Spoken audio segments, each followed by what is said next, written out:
It takes a little minute to like connect. It's whatever. Okay. It's whatever. Not like it's a global platform that, It's not like we have these it's funny. motivating. Right, right. We just out here. You know. Hello, beautiful people. Hello, Nikita. Thank you so much for joining us. Somebody's name is Think. No, your parents were forward thinking. I appreciate that. Thank you for joining us. Mhm.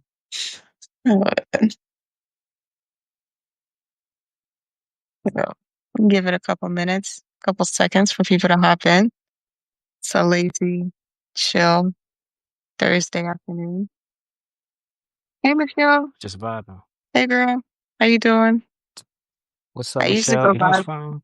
So, I was about to say you do usually go live with her and Corey.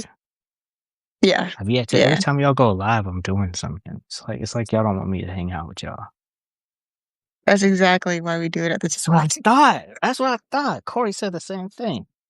It's so funny. Yeah. Yeah. What's up, Michelle? What's up, Think? What's up, Nikita? Oh, she's gonna walk over to the coffee shop. I appreciate that she like walks a lot of places. I appreciate that a lot. All right. Um, but yeah, I don't know. I'll check it out after lunch then for sure. You said what? She said, check out the post that I shared. So I'm gonna have to check it out Oh, after okay. lunch. Then. Okay. Yeah, Okay. yeah. Evans at Substack. I hope you don't actually work for Substack. I mean, if you do, that's cool, but you know, I don't Why know. you say you hope not? Because I'm not trying to get canceled for real. I don't think we're gonna say anything bad, but it's just like, what if they're in Yeah. here for like uh, research purposes? You know what I'm saying? They're like, This would be crazy to have an anti-Substack live on Substack. That'd be wild. that'd be crazy. That'd be crazy. I was Substack's like, the what if worst, but we hear every week.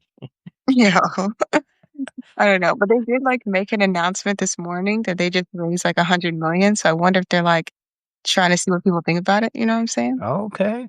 Yeah. That was like the first thing that came to my mind. Like, are they Okay. in here trying to see if like we're gonna talk about that? But anyways, Raised yeah, 100 million. That's what's up. it is. I guess. Okay. I wish I Well, raised 100 million. I don't know what I would do with it, but at this point, anything goes because I bet you could. I feel like you could spend. Like I feel like I already know a few things that you could do with it. That you would probably do with it. yes. I mean, I have ideas since our federal dollars aren't going where they used to go. So How's your the documentary? I saw like some posts about it, and it sounded like it was successful. But how was that? The one where you were with the runners? yeah, it's been good. We just got what I consider the sad news. The film festival I really wanted to get into, we didn't get. It's in Birmingham, Alabama. But it's cool. Oh, We had a really good run. I think we're still waiting to hear back from two more, one at the end of this year and one in 2026. So it's pretty solid. I just talked to Sharon the other day, and that's like a home ground now. You know what I'm saying? We locked in. So uh, okay. I'm happy with it. Yeah, starting some more docs, which I'm excited about too. So it's been good. It's been good. Good time for That's what's up. filmmaking. That's what's up. I What do you use to film? like the camera. Yeah. Yeah. I have a Canon C70 and my DP does as well. So we got matching cameras so that we could Nice. have two if we needed. So that's what we used to film like parts of that film. Do y'all So have that's like a 30-minute record limit? cinema cameras. So yeah, that's a necessity. Yeah. I'm that. Oh, hold up. I just like Natasha's thing. I'm that mom. I like that. And That's DJ cool. Trees That and sounds Trees. cool. DJ Yeah. Juicy Trees, what's up? I don't know. I feel like you and Walter have met. Y'all have met, right? Not in person. She's been No? avoiding me. Okay. She was at the Black Pod Fest a couple years ago, Yeah, she was Atlanta. avoiding me. She was in my city. She Oh, said, "Whoa, I'm not trying to hang out with you." We had just met I think you're before not gonna too. wood. That's crazy. Yeah, Okay. she messaged me and she was like, "Nah, fam. It's because I didn't put out the episode with us yet." but, but that's it's on the Okay, way. so you reported with her, but you haven't I met her in did. person. No, yeah, no, Okay. but she's cool. She's cool. Okay. All right. Well, y'all jumped in here for something. Hey, Natasha. I guess we should get started talking about that. Um, Walter has been my sounding board for a lot of things podcast network related. I just joined my first podcast network, and I guess it was end of December, technically, this year, of last year. DJ Tracy Treese, she's on Revolt Podcast Network. Shout out to her. Uh, Big shout out. Walter, Urban One Radio. So he is a part of one, but also like works with podcasters that are a part of that. Is that correct? Hmm. Okay. Sorry, I'm just making sure I'm saying that right. Yeah. So I for a long time was not sure what the value proposition was for a podcast network. I had talked to a couple previously and felt like I was unclear of what I was getting for it. Some of them ask you to pay to be a part of them. Some of them are interested in scaling your show so that they can put a bunch of ads in it and scale their revenue through their ad network, essentially. You call that Um, stealing? it doesn't feel good. That doesn't feel like a good thing. That's funny. It feels exploitative if you're putting like three pre-roll ads before we even get to the intro. I will say I kind of do like this is like probably something I should have said, but I don't like that podcasts now sound like, radio when it comes to things like that, where it's like 60 ads at the very beginning. It's like, oh, I'm out here hitting that skip, skip, skip, skip, skip, skip, skip. Oh, wait, let me go back. It started. So I feel you. Yeah. But even then, it's like this is my biggest gripe about Spotify versus like YouTube on the free version. It's like Spotify, which I think this is diabolical, and that's why I will never pay for Spotify Premium. But they'll put like Oh, 3 to 5 like ads in like in an ad break. And this is like not even between podcasts. This is just like me listening to a song. So you're telling me you want me to listen to 3 minutes of audio and then hear like 10 minutes of ads before I hear the next song? None you of pay them are for any skipping. streaming service? I do, but I ain't paying for Spotify Which one? Premium. It's ridiculous.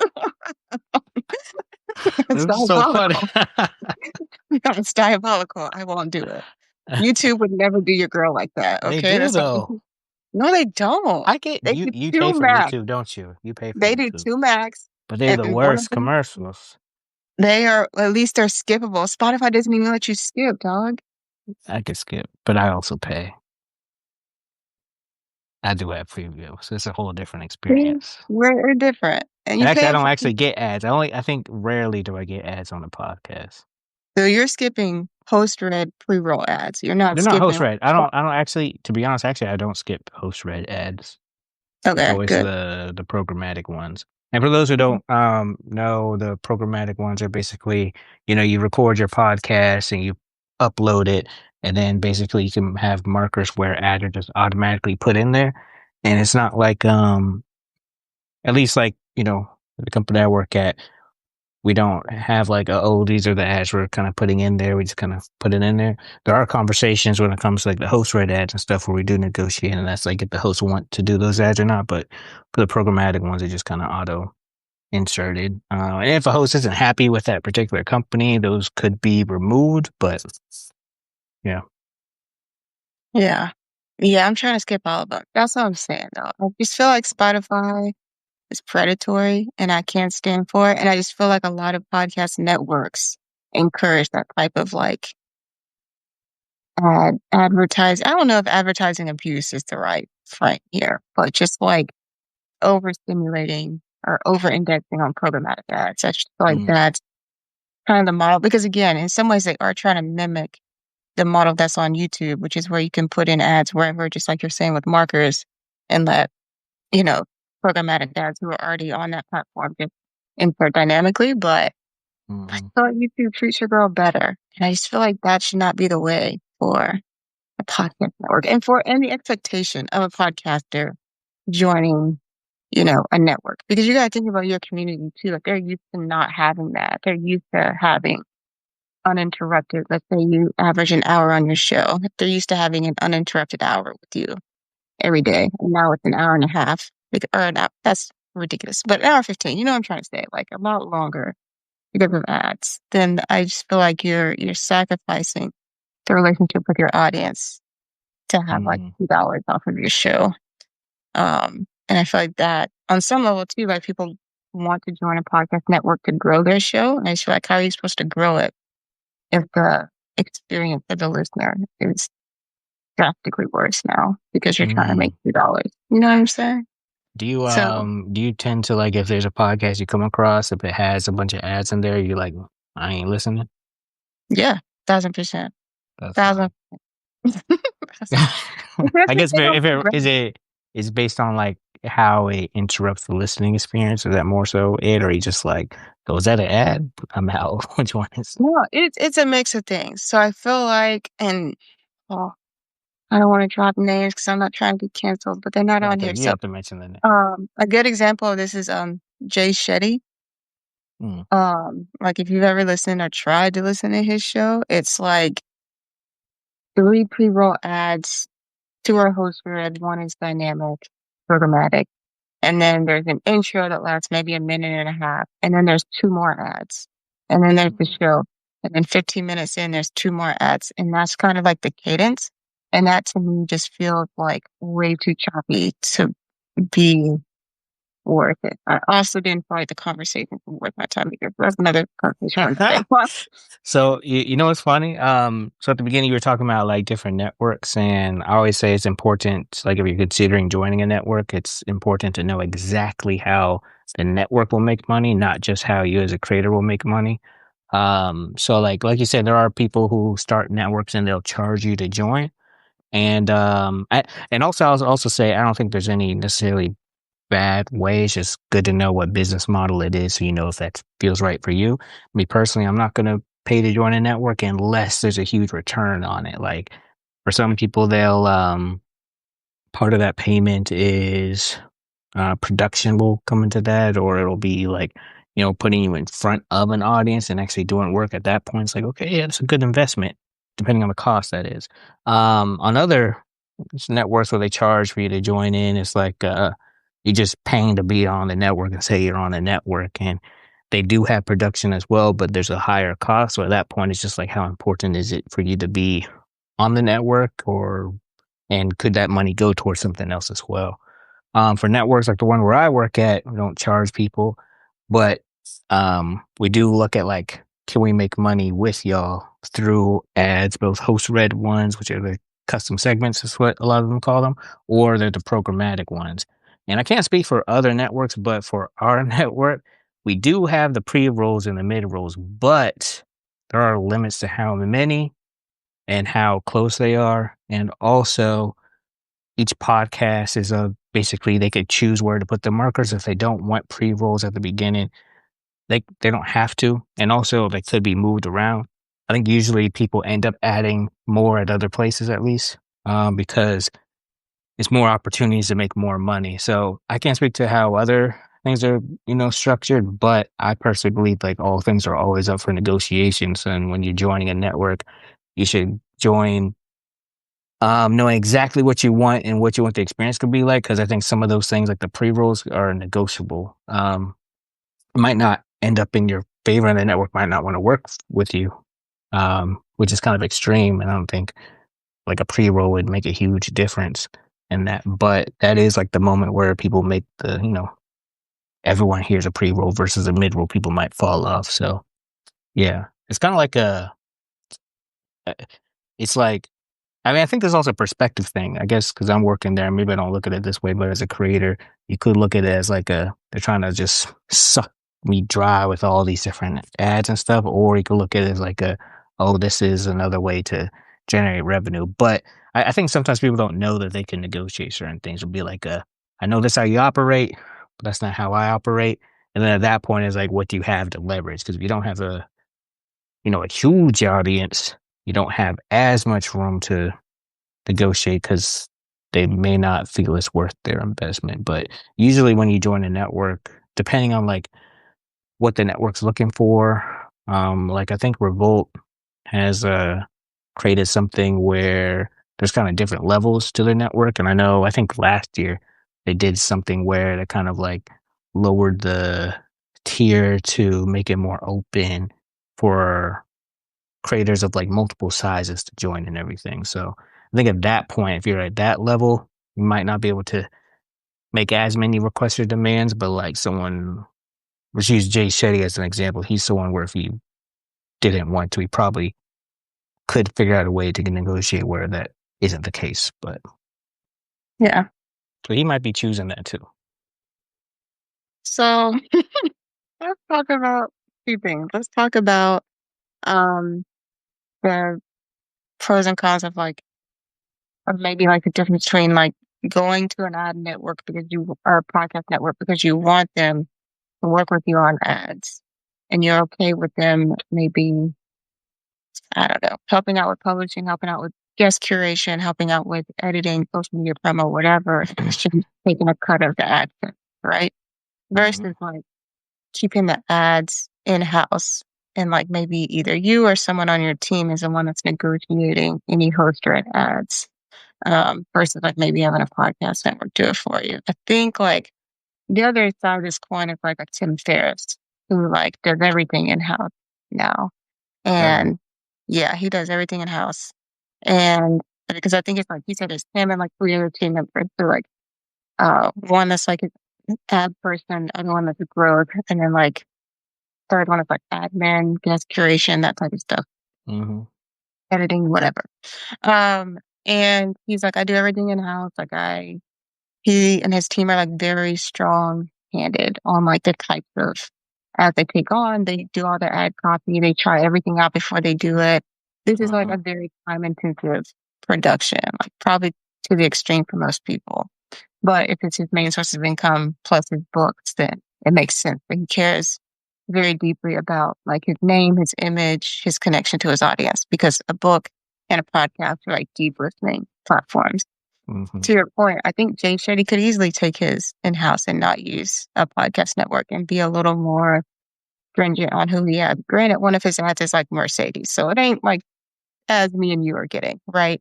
But it's like, at least not yet. I don't know. But it's like, he could easily have a very direct relationship with Mercedes where he's saying, like, hey, I'm only going to do this once in the pre roll, once in the mid roll. I'm not doing like five ads throughout this podcast. Hmm. Um, and it probably could perform just as well because of his audience size and because of who he is. But I think there is also like, again, for a lot of podcasters that are indie, starting solo, they're just like, this is a lot of work. If I can just like be hands off a little bit and just talk to people and make money, I don't really care what happens. Like, I don't really care at some point. And I think that to me, that's kind of like the common thing that I hear when people ask me about a podcast network. And I try to like be honest with people and say like, you're shooting yourself in the foot if that's how you're gonna like go about it. But open to your thoughts on that. Yeah, that I think like the should you join or should you not join is very dependent on who you are, what you have, and where you're going. Because you actually could be shooting yourself on the foot in the foot if you don't join a network. Because some people are in a position where they can kind of do everything themselves and execute. Some people aren't, and it could just be based off of knowledge, expertise, or maybe they've tried a bunch of ways and have failed. Like for example, so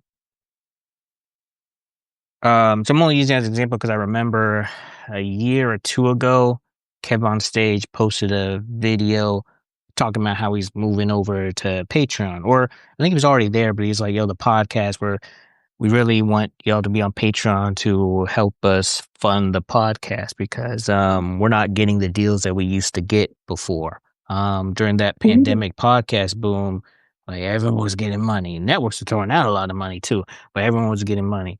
And there's still a lot of people getting money, but it's not the same as it was. And some of that is, based on the economy. Some of it is like, the podcast was really like a huge boom. Like it was a big thing before, obviously, but that pandemic, like it went crazy, and people were spending all sorts of money. They were overspending way too much. And now it's kind of like almost like a overcorrection. And then some people who didn't really care all that a bunch about money, but they were spending or care that much about podcasting, but they're like, oh, it's a way to get money or get a whole bunch of this or that. Let's throw a whole bunch of money out there. They weren't as in love with the craft or truly understood it. So now that they're not really seeing what they saw previously, they're kind of hesitant to it. Some brands are kind of pulled out of podcasting altogether, but they had like some of the biggest names to do it. Um, so I share all that to share like it actually can be challenging to close deals for your podcast so that you can self fund it on your own. Um, and in those cases, joining a network where they have people where their whole job is just sales and they already have a relationship with advertisers or they have a system to work with advertisers or agencies that usually it's like agencies that represent certain brands. Um, and so it's like not necessarily a guarantee, but it's kind of higher probability. And then also another thing is that typically with networks, with networks, they just have they just happen to be able to negotiate kind of higher CPMs, like how much you get per like thousand downs or views or whatever. So some people they go out and they'll like generate revenue on their own with platforms. They're getting money, and then we speak to them and it's like you're getting money that's great. We could get you a little more money, and it's not even any schemy thing. We just happen to sell at a higher price point, and we could get you more. And so like, okay, bet I'll join over. So in some cases, it's like you're not shooting yourself in the foot. You're actually kind of getting yourself a nicer pair of shoes so that you have arch support on your foot. Or like, you're carrying everyone on your back. Now you got a whole back brace or other people that carry some load too. So it's not all on you. So it's really just perspective and like where you are. So that's like the pros of joining. I think on the other side though, Before you get uh, into it, can I, like, make a little caveat here? yeah. Um, it's specifically regarding Kev on stage because I think this is a really good example, Oh, actually. I'm glad you brought that up because I wanted to say a little bit more, but I forgot and got distracted. But yeah, go ahead. Okay. So, like, I don't know if you actually heard some of the ad reads that he used to do for some of the brands. Mhm. Like, some of them so, like, Kev on Stage, for people who may not be familiar, he's like a clean comedy, like, very religious guy, black guy. I just He was did doing ad oh, sorry. Go ahead. Go ahead. Go ahead. My bad.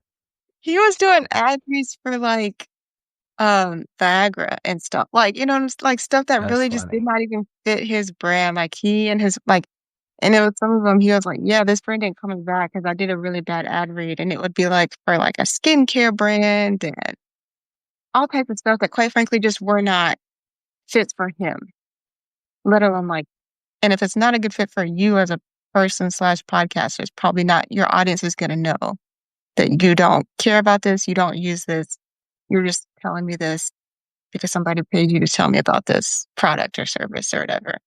So I think part of him being like, "Oh, yeah, the ad-supported thing isn't gonna work for us anymore, and it's not working at the level it used to," is because he, probably like many people during the pandemic, was like, "Oh, this is a cash grab. Oh, you gonna pay me to do something I was doing for free? Yeah. Yes, I will talk about your erection pills." And it's like, this is on you that you don't have good relationships with brands, like, at some point. So it's like, for him, like you're saying, it probably would have been good for him to just, like, let somebody else be a little more discerning and also build a Yeah. system that's sustainable for him and his slate of shows because he has multiple, um, so that he could focus more on the craft of podcasting, or comedy or whatever you want to call it. Mhm. I also have multiple gripes about rich people starting podcasts to varying quality levels, but that's like another story for another day. Um, but, but in that case, I just felt like that was a good example of like, yes, he can complain and say, "Oh, I need more audience support," when he probably should have gone that route anyway, because he Mhm. just wasn't as good on the brand relationship side of things. I think honestly, the only one that I feel like he does a great job on is Spectrum because he's in all the Spectrum ads. Oh, I've But seen some of them commercials. You got some yeah, other people in there too. I will say, but for the Patreon thing, it was funding for the producer because he didn't want to. He was running out of I think before he was making enough money to cover everything and the producer, but he started to make less, and so the Patreon thing was like a, "Hey, we can still pay you. Let's get this Yeah. Patreon going." So it was that thing. Yeah. But yeah. So that's a perfect example actually, because like even in that, I guess where you said the Viagra stuff didn't go well, Like, did it stay up? why? I Yeah, would stop. Stop. Why is Kev on stage talking to me about this? This man is that's married, funny. like, 2 kids. I mean, Like, hey, married people need Viagra too. You know, at a certain point, you some didn't hear people. the ad read. You didn't hear the ad read, bro. It was so bad. It was like, I was like, "Why are you talking to me about this? Just get Oh, back to man. the See, jokes." Like, that's interesting, right? Because sometimes it's, I don't know if it was a situation where they gave him certain talking points that they had to say or scripted he had to was say, or reading if he them. just did it himself. He was reading He was them? reading. Oh, you know what? I actually hate that when you see that a lot with, like, a lot of creative people who just straight up read the ads, da, da, da, da, da, da, but it could be that they didn't get paid to be creative with it, I don't know. But, I think like, so. on the I just think it's networks. like for them, it's just like, this is just something I have to do. Because another example of this is Andrew Schultz on his show. He's straight up read his ad read, Mm, like off the script. And it's mm. just like, there's no You know what's funny? There's a podcast. I know of a podcast that isn't like, a super big one, right? But they continuously get this one advertiser in this retail space who keeps coming back to them. Not because it performed super well, but because they really liked how the ad was read. So like a lot of people do just kind of read off the paper and it's very, you could tell it's audible, you could see it, you could hear it, you could feel it. But when people really go in and get creative and like really go in on it, sometimes I won't say that matters more, but it's a factor on whether or not a advertiser will want to continue to work with you. So that's a really good point. And like working with a network versus being independent, um, sometimes you can create a stronger relationship directly with the advertiser if you're doing it solo. But sometimes the way you operate and the way that advertiser or agency or whoever operates don't mesh well. So in those cases, it's helpful to have like a middleman kind of managing that, or who understands the kind of corporate kind of talk and how that moves, but also understands how the creators move and operate and kind of, and I've been in some of those situations where it's kind of like, you know, code switching in a sense, or kind of just understanding the different cultures that exist and the nuances there and making sure that at the end of the day everyone's happy and get what they need and is delivered on time too. So it's funny.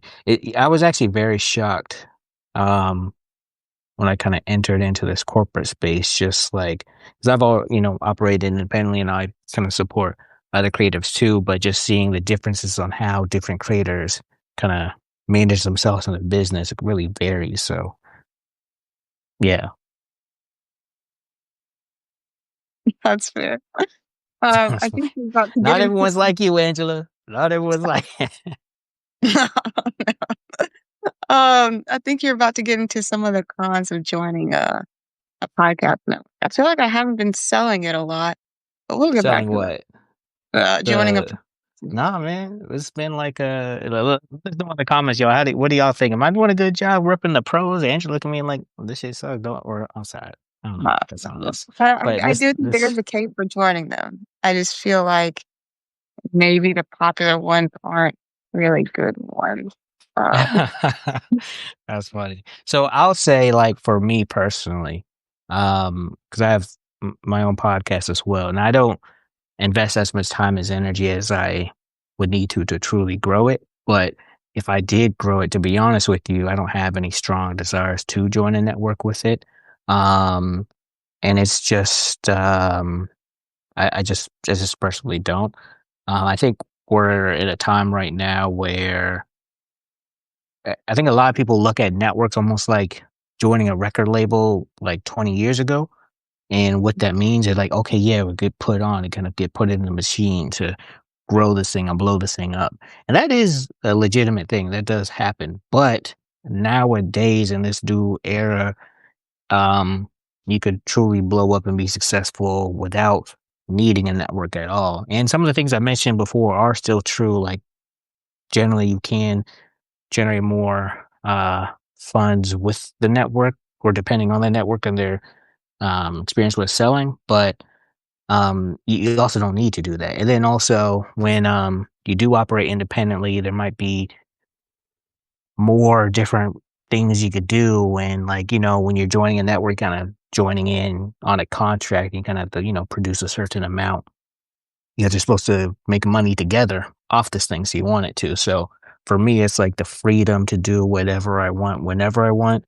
Just kind of stop making a podcast for a little bit and go focus on like doing some Substack lives for a bit, switching between stuff, trying things out, changing everything. Well, still do, but when you're joining, you're kind of joining a partnership. So for me, when I think about growth and scaling what I'm doing as an independent creator, I don't really look at networks per se, but more so like who would be the best partner. And that could be a network, but for me, it's like I'm not really looking for like a machine to join. I'm looking to kind of create and build my own machine, if that makes sense. So I think the cons, I don't even think it's cons, it's kind of just based on what I said before, like what you have, where you're going. What did I say before? What you have, what you want, and where you're going, something like that. But yeah, like right now I know that I'm not generating enough content or growing an audience to truly make a network mutually beneficial. Like they wouldn't be able to do too much with me. I wouldn't be able to do too much with them. But a lot of the stuff they could do, I can do myself because I'm the type of creator that can just has learned to do a lot of stuff on my own. Not as great at the sales part, but I'm learning that. And also, I know there's people like DJ Tracy Trace who's in here who is the sales wizard, and I could always hire her to help with sales and stuff. So um, yeah. Okay, So I didn't know that about her. I might have to hit her up or something. hit her Yeah. up, hit her up. She can get her them deals. Yeah. Corey said, there goes Walt telling stories again. Um, yeah. Yeah, Angela, Um, kick him off, kick him off. stop. Um, There was a question on LinkedIn. You posted like, "Hey, we're about to go live." People ask questions. Someone hmm, asked, "Hey, like, what are some of the benefits of joining a podcast network as it relates to like growing your show and getting content out the door?" So I'm assuming they mean marketing support and maybe production support. Um, and so far we've been talking about maybe the monetary case, in terms oh, of pros okay. and cons. But I really Yeah. do want to talk about the production and marketing side of things. Those are, I would say, mainly the marketing thing was one of the reasons I joined a podcast network because I didn't even have the podcast wasn't even started when I talked Which to. network did you join? I joined the Everyday Athlete Podcast Network for my second one, for my women's sports one. Thank you. Appreciate that. But I was talking to him, Jason, who is the founder of that network, like months before I ever even like started the show. Mm, And we agreed that I would join before I even published the first episode. So I think nice. like it's a very different case in that like most people join a podcast network after the show's already out there, unless they're with like a Dear Media, a Lemonada, or something like that, somewhere where they already, they're doing it for a specific case. Mm-hmm. Or they're, Okay. wondering something like that. You know what I'm saying? Like somewhere where you're a celebrity and your agent has been shipping or, shopping your show around, right? Yeah. That's not, nobody's looking for Angela in Alabama's show. Okay. So, so, but when I was talking with Jason, we were both in like the sports space, and it made a lot of sense. We got along really well. I think we had a similar vision for where we were trying to go, and the people we were trying to serve. So when it came to like me being like, hey, I could try, and I'm going to start this podcast regardless. Let's be clear. But like, I'm starting a show from scratch in a sports space, which is already like crowded. It's like, I don't know, maybe I just have a thing for crowded spaces because my other podcast is a business podcast, and there's a business podcast on every corner, just like sports though. So I was like, yo, like I'm about to start, and there's a lot of women's sports shows being started like right now. Sue Bird and Candace Parker are going toe to toe to see who can make the most Wait, podcasts, wait, right? real quick though, I just want to make a comment because a lot of people talk about how oversaturated something is, but I think there's two ways to look at that. For me, for a lot of things in life, things are based off of perspective. And when it comes to like that, women's sports, I wouldn't say there's a lot of women's sports podcasts if you really look at like the grand scheme of things, especially if you look at like sports podcasts that already exist. So the fact that you're starting one right now, it's like, I always feel it's the perfect time to start something is right now that Yeah, you're going because there's always going to be more. And sports yeah. is something, my boss talks about this a lot often that sports is an evergreen thing that, sorry. I just tore you up. But sports is an evergreen thing that's there's always going to be conversations happening. If there wasn't, ESPN would already be over. I mean, you see like certain shows are getting canceled, but that's kind of a different issue versus an Yeah. interest issue. So I don't think sports is I think it's really all once again perspectives. Like a sports show, for example, you could start one, it could be about a local team, and that could just do super well in a local, you always expand. Women's sports right now is still super underrated. So and the audience is growing, so I think it's just a really, really great time. I think more people should start a women's sports podcast. Stop So yeah, I just talking wanted to about share that. Sarah Softer. Stop it. Um, Oh yeah, don't do it. No one else started, just Angela. After Angela, it's over. It's okay. too crowded, What? it's too crowded. No. What I will say, though, is, like, I'm not discouraged by the number that's out there, but I'm also painfully aware of how bigger names start podcasts, how they create a vacuum for people in terms of listenership.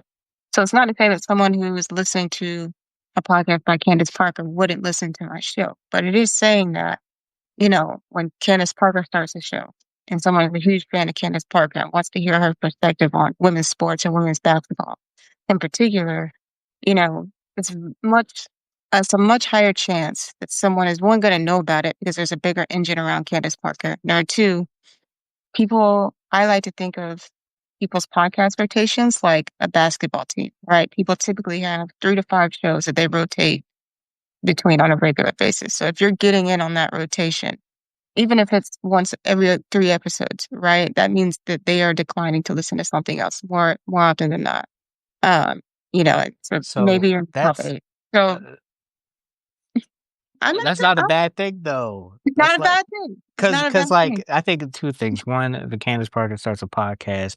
Um, so when like all the celebrities starting a podcast back in the pandemic, I actually wasn't opposed to it. I was excited about it because that was the Yeah. first time when I told people I wanted to do a podcast, they didn't look at me crazy. They're like, "Oh yeah, I heard about this one." So there's gonna be people who be like, "Oh yeah, I started listening to the Candace, but you have a sports podcast," and that's kind of it's like a you don't have to kind of convince. And then also, if you think about it from like a business perspective, sometimes when you're starting a business that's completely new in a new area, people get kind of concerned, like, "Are you sure?"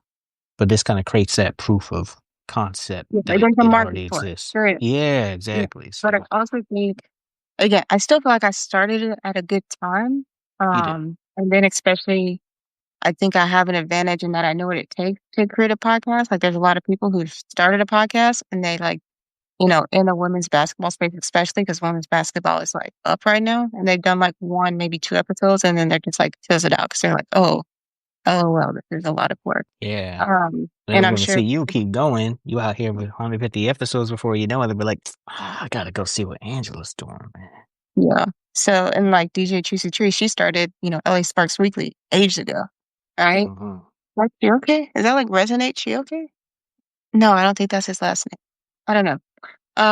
It could be. If so, hey, you okay? I Shout got out to tickets to Resonate. Resonate. Yeah, I'll be there. Um, but I think, what was I saying? Oh, yeah. So, like at Also, the, shout out to Summer Social too. yes. Yeah, it's me. Oh, I've been hearing What's good up, things man? about your stuff. That's what's up. Yes, Corey is also having an event this summer in New York City, and he's not going to anybody else's event, which I respect. Um, but for people who are like starting who are like non-celebrities, like Uh, when you look at the landscape, like I say in the last year, let's just say in the last year, you had Sarah, Good Game with Sarah Spain, huge show. iHeart has created their own like segment around women's sports, and they're sponsoring a lot to iHeart. Media, which is a huge podcast engine, is getting in the women's sports space. Um, and then, of course, reporters and journalists are getting in on the game. You got Sue Bird with Together and A Touch More. You have Candace Parker, who's Mm. got Adidas money now. And then you have Cheryl Swoops, who's like, oh, well, y'all thought y'all was gonna get more than the queen who made sure y'all could be here? Absolutely not. So she's getting her piece of the pie doing her rounds on podcast. So there's a We lot of got big Angela Hollowell join the podcast space too. Just you gotta who's put your never name in the won. greats. You gotta put your name in there with the greats because it's not that many of y'all doing podcasts, right? So No, I want to be a great Angela, like the Angela Bassett's, the like Angela's a good name. I'm trying to be one of the great Angelas. So I am down to do that. Am I there yet? No, Angela Bassett has her foot on people's necks. So, I gotta take some notes. I I'm thought still okay, learning. yeah, yeah, you could get. Never mind. Sorry. Listen, we're not doing this. Okay. There is an Angela Bassett famous that we don't claim. We don't claim the Angela delegation does not claim it. Um, Hmm, you know who I'm talking about? I don't know, but that's okay. Oh, she used to date the man Kardashian. She's the only person who's ever got off clean from a Kardashian. She doesn't go by Angela though. Black China? Yeah, her real name is Oh, Angela. you Yeah, think she got out unscathed? You say? I do. I do. Oh, She okay. got off clean. Anyways, All right. listen, back to We'll the say that for a sports. different pop culture podcast. But yeah, sorry. You were asking something that I just derailed it. What were you asking? No, I'm sorry. I also want to caveat that me and Walt are a lot more. No, she did. That's what I'm saying, man. Yo, come back for the After Hours podcast. We're gonna go deep dive on the Kardashians. I don't know that much about them, but I do know Black China did not get it. Yeah, I don't know that much about them either, by design. But All right. I do just want to say that me and Walt are a lot more organized in our own podcast, but this is live and we're wilding, so please just bear with us. We try to stay on topic here. But going back to women's sports and kind of like starting again, I felt like, especially for someone who wasn't exclusively trying to interview current players or previous players, and someone who wasn't trying to um, compete with the Just Women's Sports, the Sarah Spains of the world, like I needed to kind of create my own engine, as you say, and I felt like I could do that with um, a podcast network faster than I could try and get like women on threads who are kind of in their own bubble to like support the show from someone they never met in person. And I've met a lot of incredible women's sports fans who are now fans of the show, but that took was it July through 7+ months of trying to grow that audience. And I feel like it's been helped and amplified by me being a part of a podcast network. And Jason has been just like a huge amplification partner. He's introduced me to a lot of guests that I've had on the show. Um, so in terms of the show's sustainability, I do think it was smart for me to put it with that, considering like my capacity for this is limited. It's my second show. I'm still doing Honey and Hustle. I still write 2 newsletters and somehow, sometime, still make YouTube videos and do client work and sleep and get up at 6 a.m. to go walking. So there's like, uh, I think there's a capacity case too. Like if you're just like, I just need to create a foundation for a show that's sustainable, Mm, which a lot of podcasters do not have. Like you said, you've worked with creators who are not consistent, who don't have systems for bringing in brand partners for episodes, don't have a really consistent system for marketing their show. I think podcast networks offer a certain level of sustainability if you're able to be a mutually beneficial partner for them and a gap and fill a gap for their network of shows. Because there was also nobody on the Everyday Athlete podcast network who focused specifically on Black and Brown women athletes. mm. So Okay. that we filled for them. They're like, we want to have more diversity and create and have content for that segment of the audience that we just don't have yet. So So yeah. So shout out to you once again. That's what's up. Yeah, and that actually kind of reminds me of like, $1 million worth of game joining Barstool. They're kind of one on one, maybe one or two. I'm not familiar with their whole roster of shows on that network, but this kind of is something special about being kind of filling in that gap, right? And when it comes to marketing and production and joining a network, once again, this kind of comes back to everything's up for negotiation. If it's not, make it negotiable. But every network provides something different or has different resources they can allocate to different things. I know, like me right now, part of my job is actually I do production on one show. There, I used to do it on three shows. You know, different things changes and shows move around. So now it's just one show that I do production on, and I do all the video editing. I do a lot of marketing. I have an article actually going out for tomorrow morning for episode that I published today at featuring Kev on stage, by the way. And then that's why I use it as the example first. It's top of mind, and yeah. We're gonna have to burn Um, some. Uh, Not me. I was good. You though. He's not inviting you to the cookout. But he's not talking about Viagra, not me. I wasn't talking about that. That's on him. but yeah, so like so like at Urban One where I work, the company is very large and they have a lot of different brands under their umbrella, which kind of makes them one of the largest um media companies and black owned media companies. And then, so when someone joins the network, they have opportunities to be one promoted on the typical, like we have our own social media page and stuff like that. But we also have a bunch of radio stations that we could promote it on based on the content and the audience and alignment. Same with a lot of digital publications, like we have like Hip Hop Wired and Boss Up and Madame Noir. And so like, those publications, not every single podcast is going to be appropriate for it. So like a business podcast on our network, we probably wouldn't promote anything on like a celebrity gossip blog unless it was like a celebrity business type of content type of thing. But there's opportunities to kind of cross promote and everything and that type of marketing. So we have people, sometimes it's me, sometimes other people writing articles to help push and promote the podcast. We have people doing different types of social content to help promote and push the podcast. So depending on what the company has to provide, you could get different types of support. And that's why I like to look at things as like a partner versus like a joining some record deal to get saved and joining some machine. It's more so like who's the best partner for me. And then also you could have all those resources, but maybe the people working there don't understand your content at all.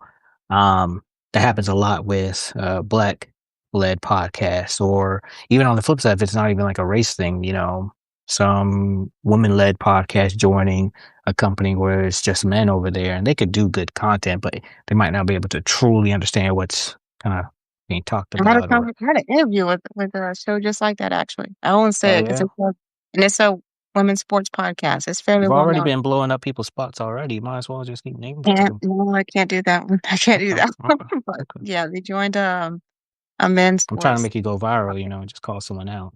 I'm burning Post this and stuff. video. We're not releasing it. No. No, but they were like, um, Oakhill is like a really popular advisor who's been sponsoring a lot of stuff. They partnered with Unrivaled. They partnered with a couple of other bigger new shows, and they were trying to get Oakhill as a brand sponsor. And they were trying to talk to the network about like, hey, can you guys reach out, see if they'd be interested in sponsoring us? And they were like, why? And I was like, okay, never Mm, mind. dang. For a women's Yeah. sports show, this is relevant to us. That's crazy. So yeah, if that was a conversation with us, we would like, if someone came to us like, hey, can we get this? I would be like, I don't know them, but our team who does this actually knows them. So it'd actually be kind of going to them, sharing what's going on, why, boom, boom, boom. And then they reach out and kind of see what's happened. So yeah, that's another thing. I don't think people always ask all those questions like, what if we want this? How do you do that? And that's those questions are good because in some cases you do get a why. You might get a hell no. So yeah. Yeah. I feel like in my case, and sounds like it's similar on Radio One, like I have gone to Jason and be like, hey, I would love to have, my wildest dreams, Secret, sponsoring us, a Sephora, corporate, you know what I'm saying? Like a beauty brand. Um, and what is it, Black Women's Sunscreen or Black Women's Skincare? Like, Mhm. love to have them sponsoring us. And he was like, yeah, that sounds right. Understood. You know what I'm Yeah. saying? Like, does he know Beyonce? No, but he understands the vision and he's open to trying to make it happen. You know what I'm saying? So sometimes you just need somebody who's like, "No, your ideas aren't crazy. We can do this." or at least try. Yeah, I was gonna say something else about a branded show that I did, but we're not gonna go there. It might be out of the Okay. okay. Just not the tell all live, not this one.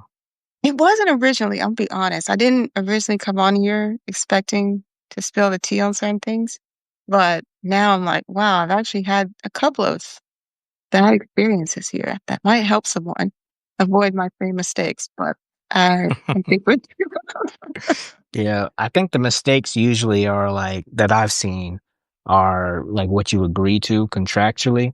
That's like the biggest thing. And for some people, they just not familiar with certain terms. But like, any company, if they're creating the contract, they're going to create it in a way that's beneficial to them.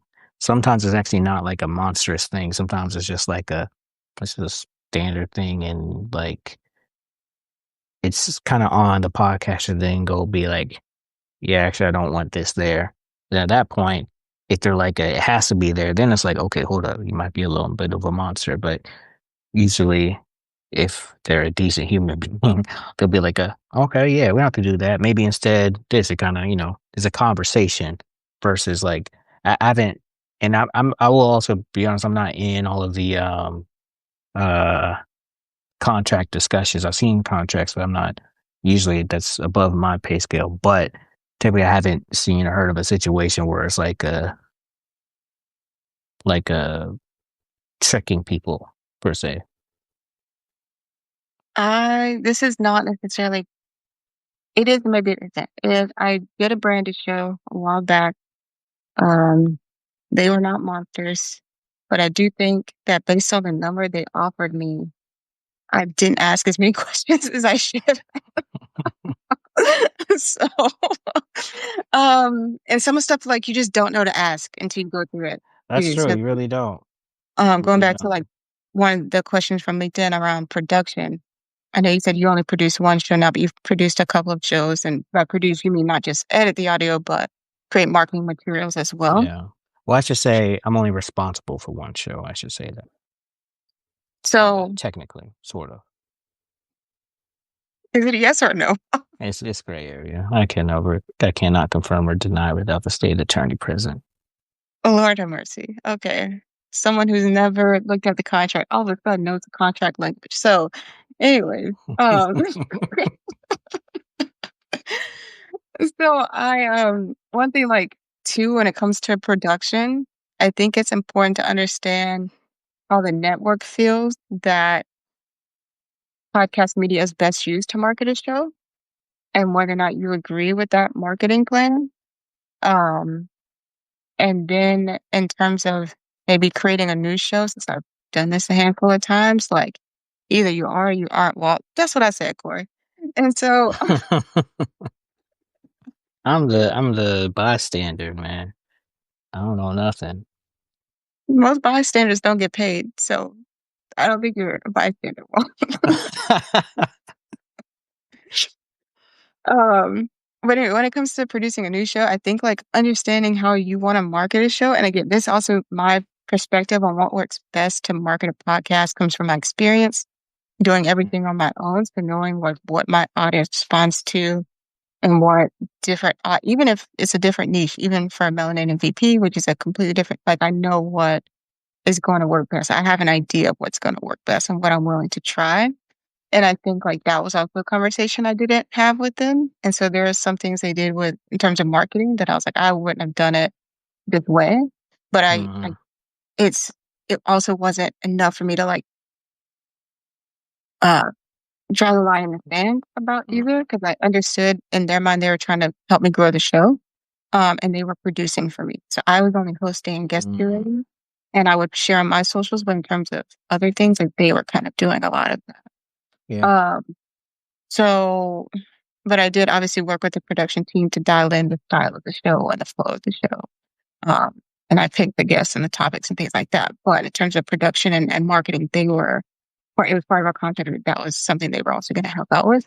Um, but again, like being able to have those conversations, they're also like, I think it's important to know who owns what part of each process. Mhm. especially the uploading process. Like, who is the one that is actually putting it on the RSS? Who is the one that's putting it on YouTube? Who is the one that's putting it on socials and when? And how do I get in touch with that person? Like, I never actually was in touch with the person who uploaded the show to the Oh, RSS feed. wow. I also was not in touch with the person who did their newsletter or socials. So, like, I was Oh. disconnected from that, and that caused some issues as well. Like, if I needed something timely or there needed to be a timely change or, like, response to something, it was hard. It was, like, a couple degrees separation from between me and the person who was actually supposed to do the thing. So that's also something I would Mm. know going into any agreement of any You kind. know, you actually reminded me before it's funny, before I was like, I've never really heard that many like kind of monster stories. We actually have heard a couple that are kind of terrible. Not at my company, but at others. And it's kind of crazy because like it was a similar situation where they would host it, they record it, and then they would send the recording off and someone else would edit it, someone else would do everything. And in that situation, they weren't even allowed to see the numbers. Like they would ask for the numbers and Wow. what it is crazy versus like in actually I have no idea how iHeart operates behind the scenes. I don't know how Revolt operates behind the scenes. Don't know how Wondery operates behind the scenes. But I know here for the most part it's like do you want to see the numbers or not? We'll add you to the system. You can see it, check it whenever you want. Check the number. You should know the numbers. But I think it also kind of depends on who's all over there, right? Because most people I work with are, have done something creative in the past or are currently doing it. So I think there's like this kind of appreciation, respect there. But then other places, it might be a little bit more like, yeah, come bring that over here so we can make money off of y'all, and don't talk to us. So that's actually kind of crazy that you don't even know who's doing what type of thing. Me like kind of speaking to the marketing stuff, like like I'll never call myself an expert. I've had like a lot of really great successes in the past year, doing different things on content and social media and everything. But I've also had like submitted content that I created over, and the people, the hosts were like I mean, they didn't say this, but essentially they were like "This is trash. What the hell?" and, and so at that point, it's like "All right, let's talk about it." And it's uncomfortable. Sometimes it's annoying because I'm out here like, man, I'm doing. Oh man, I killed. Oh, I'm really good. I'm him. All that shit, and then I turn it in, and it's like a, mm-mm, mm-mm. And in that case, it's like sometimes it's like it's not always like a necessarily what I did was trash. It's more so like for me, I think it's good, and it probably still would have worked if we put it out, but they had a difference of opinions, and for me, it's not it's when I'm putting out stuff, I wanna make sure that the hosts feel good about it and that it best represents them, because they're the face of it, and they're the reason people are really coming to the show, so in those situations, like, I could probably go back through, like, in, like, group chats and stuff, just going back and forth, like, "Yo, well, this," for, like, weeks on end, months on end, like, this just continues to happen, but we kinda come to, like, a final, like, "Alright, this is how it's gonna be," and then boom, we put it out. It's mutually beneficial at that point. It might work, it might not, but at least at the very point, we're kinda going at it together, so, I don't think you get that in every environment, and part of it's, like, maybe the company doesn't wanna deal with all that back and forth because they got, like, a million things going on. Like, there's times where I've, like, submitted something, like, "Alright, finally, I can get started over here." I get started, I'm like, "Wait, a revision? Yeah. Man, I'm tired, man, I'm tired. I go to sleep.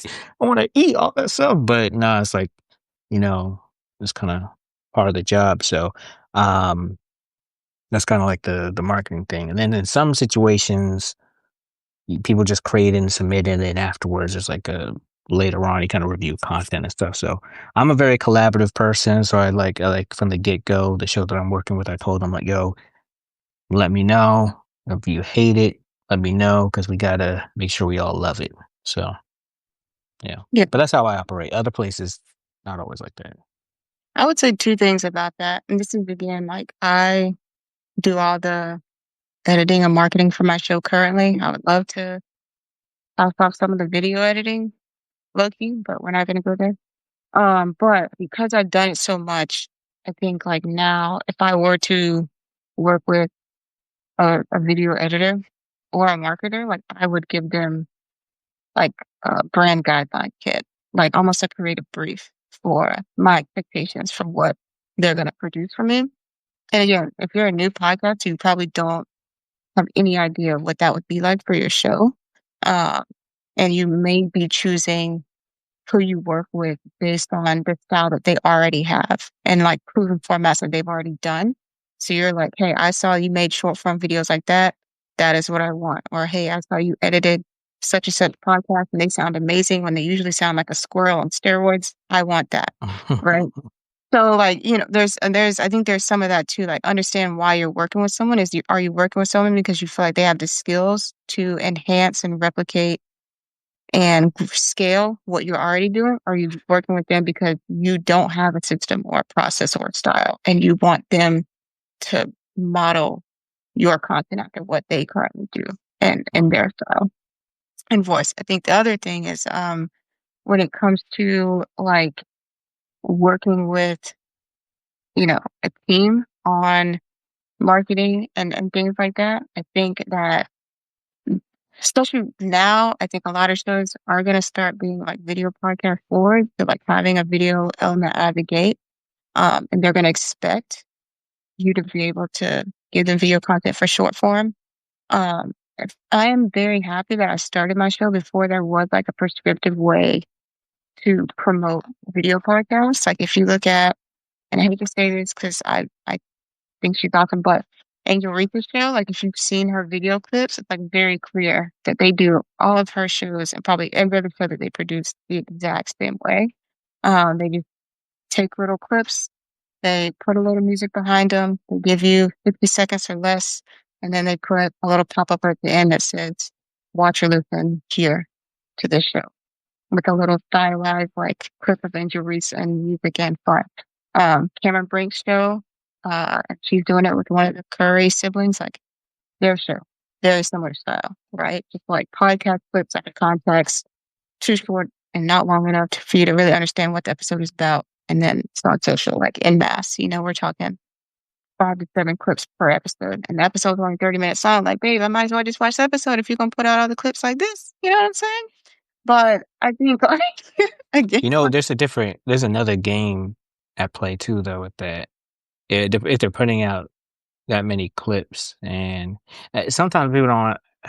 So, like, all right, so there's people who, like, on social media, sharing clips is a way to grow your show, and there's a higher demand for content, so it's like a higher demand to put out more stuff.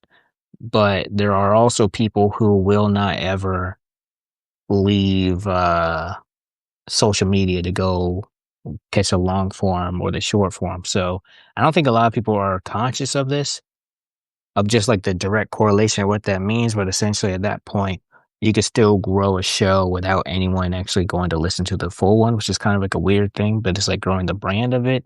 And yeah, then that itself could like you could have like a kind of low performing show. I say low performing in the sense of like when you're at that level, like what the expectations are from a network. That's another thing I'm joining a network, the expectations. But um um there's expectation. You could have a low performing show, but very successful on social media, and that can still get you everything that you want and different, like, opportunities there. Because a lot of people are now not just selling the show from a audio or video perspective, but also like a social clips perspective as well. Like there's one show that I just was call out working on, Standing Sharp. Is that who you just called out?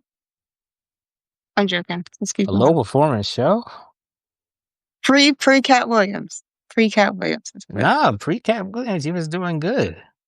Pre-Cat his mother. Williams, he wasn't the what he is at now. Now he's like on some whole other playing field.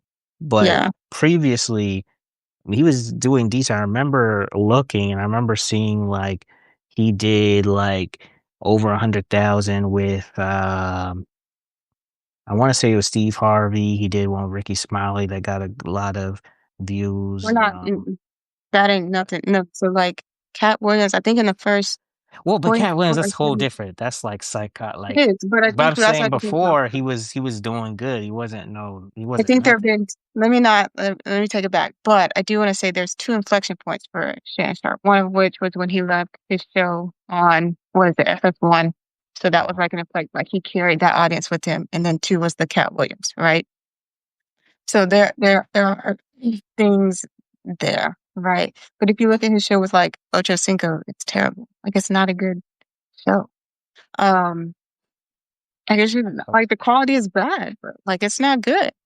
But well, what's then- okay? So I'll say two things. One, I'm not out here advocating for Shannon Sharp, and two, I haven't I watched a don't know full episode of the Ocho Cinco one, but I would beg to differ. exactly. I would beg to Improve. differ. I think I think he understands who he is as a host, and so I think for me, it's okay that the Cat Williams thing was the catalyst. I think it's fine. I also think like we got to give his editing team or like his marketing team what that show is hilarious. I'm not see, saying that's it's what I'm not good. saying. There's I'm not you saying it's you out not here good. shooting shots at Kev on stage. You shooting shots at Shannon Sharp. Who else we shooting shots at? I'm not saying the show is. How dare you make me defend Shannon Sharp? I'm not saying It's the show isn't good. 2025. I'm okay with the fact that Cat Williams blew his show up. What I am saying though is there's a big difference between 100,000 views and getting 3 million plus in 72 hours. And Is a there hundred just is. thousand views low performing to you? For Shannon Sharp, yes. That man was probably getting millions of views on FS1. But Are we that's serious? completely different. That's TV. This is How YouTube. completely different? Are you defending TV is like a whole different playing field. But I feel like he is now in a better position to maybe get back on TV with this show, with Club I Shay. actually I could disagree. see you don't think so? You don't think Yeah, you could see him Kai doing like a Cenat right behind was a guest on First Take earlier this year Okay. because of everything he does on Twitch and YouTube and everything like that. So right now there's a shift happening, right? So like TV, movies, all that stuff, the traditional media, even radio, you could throw that in there as well. There's a shift in how people consume content and where they consume content and stuff like that. Me, I don't have cable at all. I'm not trying to pay for that. I wish I was in a different point because I would pay for that, but I don't. So I'm not paying for that. I get my content from streaming and other things like that. And that's just one of many things that these TV networks are up against. So, um, oftentimes you'll see like you've seen this in movies where they'll cast people who are TikTok famous and stuff like that because it helps to like, okay, we get their audience to watch your shit finally. So like Kai Cenat, for example, being a guest on First Take, big for Kai Cenat, but that was very intentional on ESPN side. Like, okay, let's try to get some of his fame and all that stuff to bring people over. So they're kind of in the same boat and everyone else. Now, I will say, not to say like they're like when people are talking about these things are dying. I think that's kind of dramatic. I just think it's like doesn't have the same level of priority or the same kind of market share as it used to because there's now more platforms. Like I find myself getting lost in TikTok lives. There's people who watch Twitch. Uh, I see Corey here sucking cable child lock. Um, yeah, my cable. I don't know what's up with my cable, but um, yeah, it's just like there's just more of a demand for something else, and there's a shift happening in how people consume stuff. I think part of it's like what's on cable. It has its like sometimes cable stuff is a little bit more stale and not as innovative versus other things are more kind of innovative. And people go harder here, harder there. It's like I had a friend once who like he would watch all sorts of TV shows and movies, and we would like I'd go to work, we talk about different stuff, and I'd bring up a show like, oh, have you watched that show? And it's like. "Mm, I don't watch network TV. I don't. That's kind of like So a wild stance, I'm but gonna it's like, mhm. I'm gonna push back on this a little bit. So I think we need to like, and I would love to write about this. I haven't had the time or this Let's opportunity. do an article for article battle. We'll go back and forth. I'll write. I'll answer Corey's call out, and do something for Black Pod News. You do something for Please Yeah, Touch Responsibly, and everything else hopefully. you got. Yeah, please answer him. We're growing our own media companies here. But Oh, anyway, oh, link up all with right. Black Podcasters Association. Everybody watching this, subscribe. Subscribe, So subscribe. I want to push back on this because I think like Yeah, hey, I might not burn his video so you can have evidence that he committed, Corey. I'm gonna do that for you. I'm gonna block out the Kev on stage stuff though. So anyways, so I think we need to rethink about like how we define TV because like a lot of people are watching YouTube Okay. on their TV. So when I say like I think he's angling to get back on TV, it may be true that he already is. It may be true that people are like, oh, this is a 2 hour interview with Tyrese looking like the Prince of Bel-Air. Oh, yeah, I'm about to put this on the TV. Hmm. This my little Friday night watch. You know what I'm saying? Facts. I watched Cat Williams on the YouTube TV app. Just like, Yeah. So so I think yeah. like there's YouTube TV app, and when I say TV, I think like the ABC Hulu connection is not going away anytime soon. I wouldn't be surprised if we saw like and the CBS Paramount, like that's a connection. So there is already connection between like traditional TV and a streamer. I think we're going to continue to see that. And I think the reason I think we're still headed to a lot of bigger names angling podcasts specifically for TV, is because I would love to see what he's making. I don't know if that's the truth. But I wouldn't be surprised. I mean, he has a fairly big show now, and I'm sure he can get whatever sponsors he wants. Um, but again, what ad reads is Shannon Sharp gonna Shannon do? Is he Sharp is gonna also do? on a network, by the way. He's not Yeah, independent. He is on a network, so that yeah, plays into it as well. yeah. And you see it on his short clips. Like he has their logo on his short clips, so that's fine. But also I love his short clip. His marketing team. Oh, so Oof, now you love Shannon Sharp. I never disliked the man. I'm just saying we gotta call a spade a spade. The man got momentum And I don't think he because of wants his to be. marketing team and Cat Williams. Two things had nothing to do with him being a great interviewer. Let's be clear. Now that he's back, he understands his place in Well, the I wasn't market. talking about that. Is I wouldn't say he is even. But at the same time though, I don't think you have that Cat Williams moment on just any show. So like I'm not saying he's a good interview, but I do think there's something about it that created a space for that to happen. and if you look So at the interviews on his show, like he understands his place in the market. This is not where you're going for like breaking news or hard hitting journalism. This is where you're going for the pettiest tea you've ever heard in your life. Okay, Monique, yeah, Glorilla, like Cat and Williams, this he Tyrese, goes. like all like if you look at some of his guests, they all have a similar thread. It's not like I'm trying to get your tactics for how you were successful as an entertainer. It's like, now tell me what happened in the back of the car in '99. What happened there? Like, you know what I'm saying? Like, it's Right. more of that type of stuff, and he understands that about himself, and I think that's why it works. You know what? I think Uh, we might be making similar points actually. But you were yeah, yeah, you were saying what are your thoughts on like this? Because it kind of plays into the whole network conversation as well, like the independent, but going big on like pushing to grow your own audience via the Apple, Spotify, YouTube yeah, versus joining a network, whether it's TV or podcast network. What do you? And let's use Shannon Sharp as an example still. Like yeah. what are your I thoughts? think I think for Shannon Sharp specifically, it works for him to grow his brand through a podcast network because Club Shay Shay is Shannon Sharp. It just is what it is. And again, going back to his marketing team, like I thought the original episode was 30 minutes because that's what I watched on Twitter. And that's the first time I've ever watched a video over 2 minutes on Twitter. Then I get on YouTube and the doggone thing is 3 hours. And I'm like, shit, this is a whole movie. I gotta watch the movie. But I think like, but again though, like it worked. Like he did not come up with that idea. I'm not convinced that he came up He with the actually idea. didn't think it was gonna do what it did. He's gonna share that I think on the Nightcap Dojo Cinco. Check it Okay. out. Good podcast where he See? did kind of talk about how like he didn't think people were gonna be that interested in it. Yeah. But I mean, like, now everybody's caught on because what's that guy that Theo Vaughn? Like he had Cat Williams on at the beginning of the year trying to replicate that success. Joe Rogan So did too. yeah. So I think like but that's people copying black creators always. But I think like again, like the engine that was behind that episode, like they put out the numbers for it because I put it in a newsletter article like way back whenever. But it was like Mhm. a month out. I put it out in February because it was like Super Bowl weekend, Shannon Sharp, big Pro Bowler. Like, of course, I had to talk about his show as a creator. And the numbers are insane. None of that was Shannon Sharp, right? But it came from partially Shannon Sharp's name, Cat Williams' name, and a team that knew how to market that specific show. So when you put together like a very clear brand, a very clear name that people care about, a very clear story, and then people who understand how to market a show, I think it works incredibly, incredibly well. Gotta have Cat with that cognac.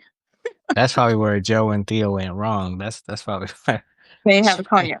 they didn't have it, not the right stuff. So Yeah, yeah. So yeah, no, that's a perfect synergy of it all. And then also you gotta factor in, and I guess you give marketing credit, but I don't think I was really following Shannon Sharp. I was on Twitter and I seen all the clips and I was that's that watching was me. that clip, and I was like, okay, okay, let me That was me. go see what's That was going on. me. I wasn't following. I wasn't checking for his show. Like I knew he had left FS1, but I wasn't checking for like club stitching. You know what I'm saying? Until that clip. So I think you got to give credit to the fact that in a lot of ways, the marketing was more important for him than the money because he probably was fronting the marketing team, like earned some subsidy of that. Because like if you listen to his episodes too, and Mhm, even the one with Cat Williams, he has multiple producers in the room with him that are also asking questions. They have all of his questions printed out on cue cards for him ahead of time. Like mhm. that is a big engine that not every podcaster of his caliber that joined the network has. Right. So it wasn't, I don't think him joining a podcast network was inherently about the money. It was about the production and about their ability to help scale him and make him consistent on the show in a way that was good. Yeah, that I have to see the other people that are on that. So he's on a network that's a part of iHeart, but it's like iHeart set up so they'll have like there's the iHeart podcast network, and then there's all the sub ones like Black Effect, is example of basically like a partner or sub network type of thing. So I have to check to see how the other shows produce the shows on the network that he's on. But I feel like that's his own team that he's doing. But So like you said, example of just creating his own engine, and that's something where regardless of who you join, you might not get that same uh level of support. Like there's this podcast I started listening to here and there's it's really I think it's funny. It's like a what are the names? I forgot the names of the hosts, but it's called My Mama Told Me, and it's basically these two comedians, and it's like they just talk about black conspiracies and stuff like that. Or let's say conspiracy theories from like a black perspective. It's just kind of funny to me. But that's a show where they put the clips out and everything, and it just kind of intro. I discovered it because of clips. Then because I'm already a podcast listener, I'm like, all right, let me go check that out. It's kind of back to what you're saying before about just kind of the standard, like that does stuff does work. Some people will probably only watch the clips and that's it, but some people will take the extra step to go watch that 3 hour um episode. yeah, I want to But yeah, say, Corey said that's exactly where they went wrong. I think he was talking about the marketing too, and relate to that, not just the cognac. And I just want to say, like that moment too with Shannon Sharp on Twitter, like that moment is gone. Like it may happen again on TikTok or Instagram Reels, but in terms of putting a 30-minute clip on Twitter and then going viral again, I just don't think that the user base is there anymore for something like that to happen. Maybe Threads. I think there's a report that came out that uh, Threads now has the same daily user base as Twitter does now currently. So, really. oh, he said no, the code yet. Oh, never mind. My bad. Yeah. Well, Um, back to that point though, I think that's really based on the platform itself though, because like 30 minutes is crazy, but on Facebook you could do that. You could put something have on Facebook. what's gone viral on Facebook that started on Facebook and gone to other places. No, I'm saying that you could I don't know because I'm not on Facebook for real, but I do know that there are videos that are like 15 minutes that people will put out and people will watch the whole entire thing. So Facebook has that kind of culture and platform where you do kind of sit and watch as well. I think with Twitter, I know they kind of have some shows that are live stream that people do put full episodes out, but to me, it's kind of too early to be like, yeah, that's a platform as well. It is more kind of short, but I think it could be, and that's just like if they know what they're doing. Like then it could be because they have spaces there. It has live streaming, so it is a platform that's built for people to sit there and consume something long. But I don't think they have enough for the right people to truly do that. Like if Shannon Sharp switched from YouTube to Twitter, you could probably get similar stuff. Yeah. What is your opinion of podcasters using Reddit or subreddits and Twitch as a tool for discoverability and growth? Actually, I heard that Twitch is not always the best for discoverability. But I don't know too much about Twitch to truly give a huge answer. But I do think like you kind of have to get work to get people over to Twitch to get it started, and then you kind of grow it. Or there's some like things you can probably do in app with collabs to kind of get more attention on Twitch. But Reddit is, I mean, both platforms are extremely powerful and underrated. I forget about Reddit a lot, but like you put something there, you have the right strategies there for life, and it's so searchable. Like Perplexity, for example, I started using that. I just love the fact that it can search through Perplexity because oftentimes when I'm searching for something on how to do something, there's an answer on Reddit, especially when it comes to tech or just, well, I search a lot of tech related stuff, so it's always there. So I personally think that not even just for edutainment, but especially edutainment, there's a way to leverage it to have evergreen answers that people are always searching and find your stuff on Reddit for that. But also, like, I know a lot of podcasters will create their communities on Reddit. So instead of a Patreon or, well, actually, no, Patreon's different, but like instead of a Facebook group, they would go over to create their group on Reddit, or fans of that podcast end up building like a huge thing on Reddit. Like I know that Joe Budden's podcast there's like a lot of Reddit communities around that podcast. And I don't think that's something that they manage at all. I think it's a community generated thing. So yeah, I think Reddit is really like a great community space that sometimes you just kind of lean into the community that's already there, or just, you know, yeah, just leverage it. I think there's so many platforms to use as podcasters. I think Reddit really good for discoverability. Twitch maybe not, but maybe Twitch is where you kind of have that live community there. I think YouTube is probably stronger, but Yeah. that's just my opinion on that. Yeah. I want to, and since I also want to say we're getting up on 8 o'clock, so if you want to wrap them up, Oh, you can do that. I know we've been going a minute. Um, uh, on Twitch, I don't know enough about it to recommend it. On Reddit and subreddit, I think like it depends on the subreddit, like what's the vibe. Like I know Michelle was saying like she posted a link in the Substack subreddit and they like kicked her out.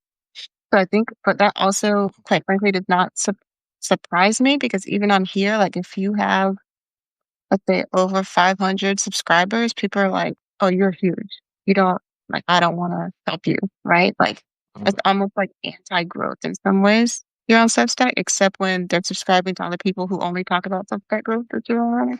Um, so it's like that. There's there's some some like Lord of communities. the Flies stuff going on. I don't know what that means. Lord of the Flies. You ever read that book? No. That's Do I look perfect. like a person that reads? I'm joking. I do. Actually, yeah, I could teach you. Next live, Yeah, we'll do a hooked on phonics lesson. Next live, we there you go. But so I think it depends on the community is what I was gonna say. Yeah, you gotta get permission. Yeah, and then there's some that just straight up will tell you like don't get in here and like spam a bunch of links from your YouTube or your website or whatever it is. They're just like very anti-promo. And I think part of that is because like if they weren't, like it would get like any other Facebook group where it's just like people just posting and not actually having conversations and answering questions and like contributing to the community. So I get yeah. that. I think if you are creative in using Reddit as maybe like, directing new and core listeners to Reddit for like a Q&A, like I think those have been successful. Like, hey, Jordan, we're going to be on Reddit. And it's like bands have done that back in the day. Politicians have done it. I think podcasters could easily replicate that, like answering Q&A questions on a Reddit or a subreddit.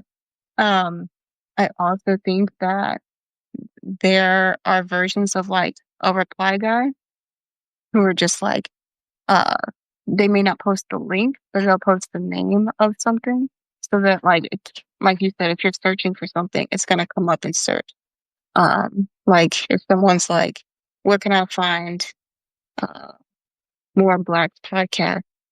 Or I'm looking for a new show, and someone's like, check out Black Podcasters Association. They're not linking it.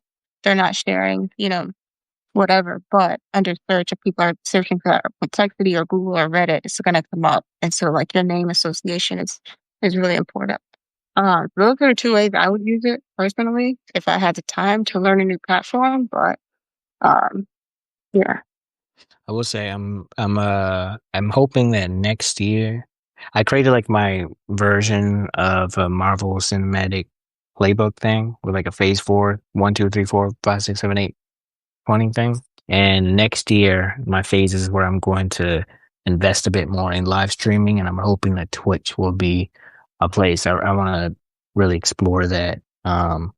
But Twitch, TikTok, and um YouTube and LinkedIn too, honestly. But really well, just you're saying curious about Twitch. Huh? go live all the time. You're saying you're not going to go live on Substack. Have I not convinced you to love this platform? I'm just trying to keep it. I'm gonna go live on Substack too because it just raises how much money you said? A couple million. I want to see what they do. Yeah, I'm like, I am sold actually now. I'm and also I'm supposed to do some stuff. Actually, Corey, I'm waiting on you to get back to me. Actually, as far as articles go. Now I think about it. I sent the email. I sent the email. I didn't get a reply. So once I get a reply, I am gonna be more active on Substack, and then Yeah, um, yeah. So yeah, and I'm just curious about Substack. I think really, so I'm just gonna be playing around with it. But I know like the playing platforms are the others, and Twitch is like a one I'll be kind of doing more discovery and learning about. So Substack will probably add into that as well. But the main ones for me right now are LinkedIn, TikTok, and YouTube. Not in that order, but those are like the three that paying most attention to. Instagram would be the fourth, and then um, Facebook threads kind of in there as well. yeah. I don't know. I know, like you're on your journey to blowing up by the end of the year. So Overnight obviously, success. I'm doing my part here. But I think for me, like honestly, I think my goal is to like after December 2025 to not be on LinkedIn or Threads, Why like is that? posting. Like I'll comment, I'll hang out, I'll scroll, but I think it's time for me to like. I said this year was going to be the year I took YouTube seriously and it's going to scale back on LinkedIn. But I think it's like one of those situations where it's hard to break old habits of Mm. like me just posting daily. And it's like, yeah, I gotta stop doing the short form and really invest in the long forms, but like long form, long tail, short form, short rewards. So Yeah. it's You don't like, use any of I the just, AI clip creators?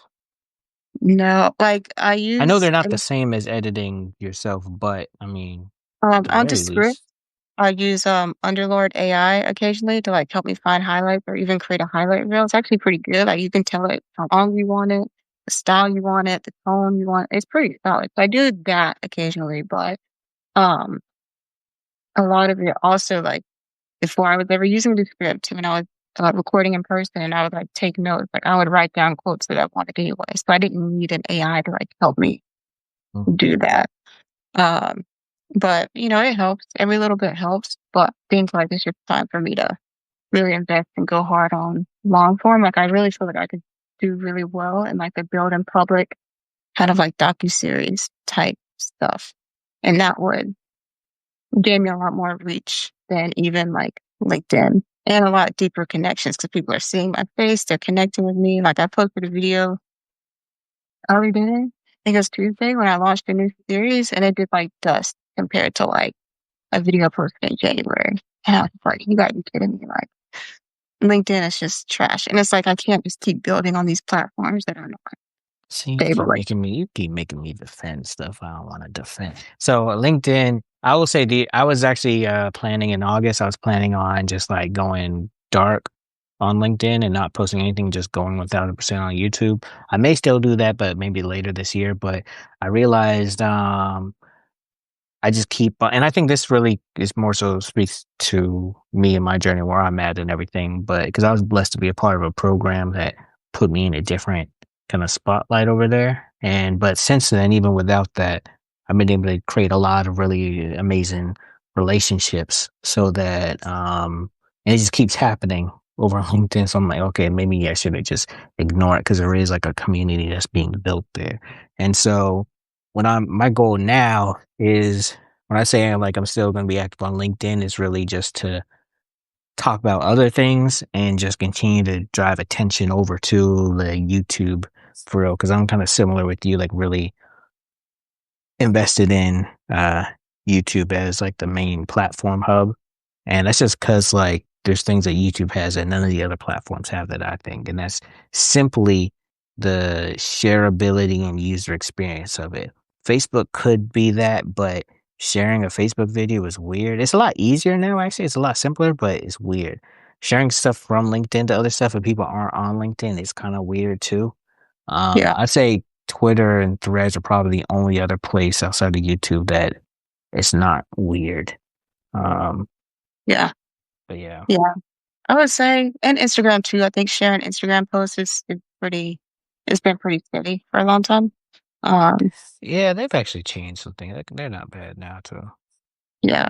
Oh no, I think honestly, what would force me to get off LinkedIn is for me to like cancel my subscription with my LinkedIn scheduler. Like I really need that would What do force you me because use? Shield? no, I use Assembly Marketing. They reached out to me actually via cold DM, and like I've been with them ever since actually. Oh That's yeah? great.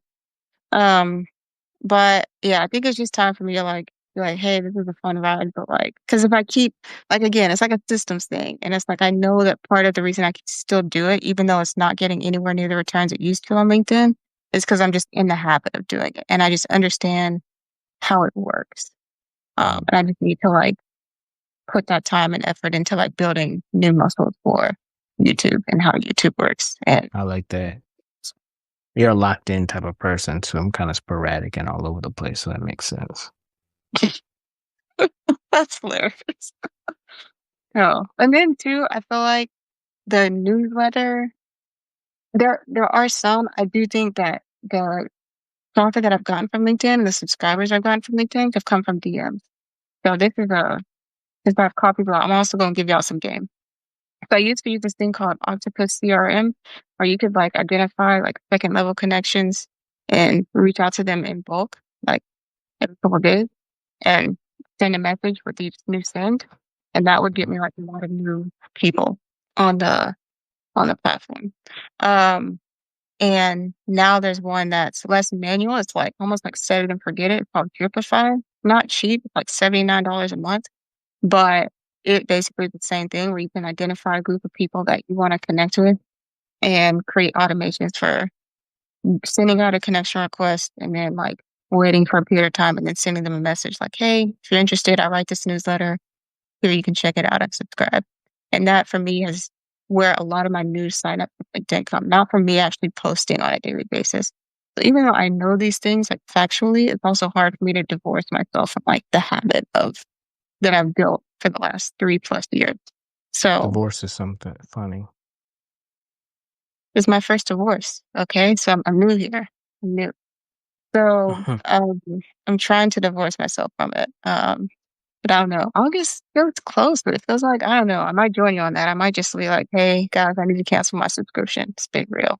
And that'll like force me to like, yeah, Yeah. put more effort into YouTube and not post as much anymore. So You could copy and paste my whole post I made. I'll try to find it. Yeah. yeah. Also, But also, we're about to log off, but me and Walter in this group and they complain a lot about LinkedIn reach. And sometimes it gets on my nerves, but also then I post and I'm like, yeah, they're right. This kind of sucks, bro. It sucks, bro. Fuck. Like, you know, it's like Yeah. LinkedIn is like the king of like dangling this carrot of like this semi pure social network and then just like completely shafting creators at every single level. Like they're kind of bad. It's an unhealthy relationship. So I really do need to get a divorce. Yeah. Yeah, man. You're in this toxic thing that isn't showing the same love that you're showing it, so it's time for a split. And speaking of splitting, I forgot that it's my night to make dinner. So I gotta split They got before I get divorced. But just kidding, I'm not getting divorced. But Yeah. Yeah. Well, thank you for hanging out. Tell the people where they can find you so they can say that they were here before you got famous. Right here. Right here. Substack. You can find me on the Black Podcast Association. There's a publication here on Substack. Whenever Corey gets back to me, I'm gonna start publishing my articles. Until then, I'm embargo with I don't know, whatever it is. But yeah, I'm holding my content for ransom. Also I'm out here on LinkedIn and YouTube. YouTube is Boss Locks Media. LinkedIn is Walter Gaynor the second. But yeah, I'm convinced I am going to start posting more here on Substack. I wasn't going to. I was going to just do Beehive and just that's it. But have a new perspective on what Substack really is. So right here.